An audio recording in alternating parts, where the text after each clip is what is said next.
નમસ્કાર મિત્રો, હેલો ગુજરાતી ન્યૂઝમાં ફરીવાર તમારું સ્વાગત છે મિત્રો। હાલ આવી ખૂબ જ મોટી ખબર, જે હા મિત્રો, બાળકોને સાચવજો, ગુજરાતમાં ચાંદીપુરા વાયરસનો વધ્યો કહેર।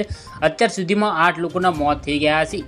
જી હા મિત્રો, ઘટનાની સંપૂર્ણ માહિતી આપી દઈએ તો વિડીયોમાં સુધી બનાવી રહેજો મિત્રો। ગુજરાતમાં ચાંદીપુરા વાયરસને લઈને એક બાદ એક બાળકના મૃત્યુને નિપજી રહ્યા છે, ત્યારે મહીસાગર જિલ્લામાં પણ એક બાળકીમાં ચાંદીપુરા વાયરસના શંકાસ્પદ લક્ષણો મળી આવ્યા હતા। બાળકીને તાવ, ઉલટી તથા સ્થાનિક કક્ષાએ સારવાર આપવામાં આવી હતી, જે બાદ વધુ સારવાર અર્થે અમદાવાદ લઈ જવામાં આવી હતી, જ્યાં સારવાર દરમિયાન બાળકીનું મૃત્યુ નીપજ્યું હતું, જેને લઈ મહીસાગર આરોગ્ય વિભાગ હરકતમાં આવ્યું છે। જે હા મિત્રો, મહીસાગર જિલ્લામાં સૌપ્રથમ ચાંદીપુરાના શંકાસ્પદ લક્ષણો એક બાળકીમાં જોવા મળ્યા હતા।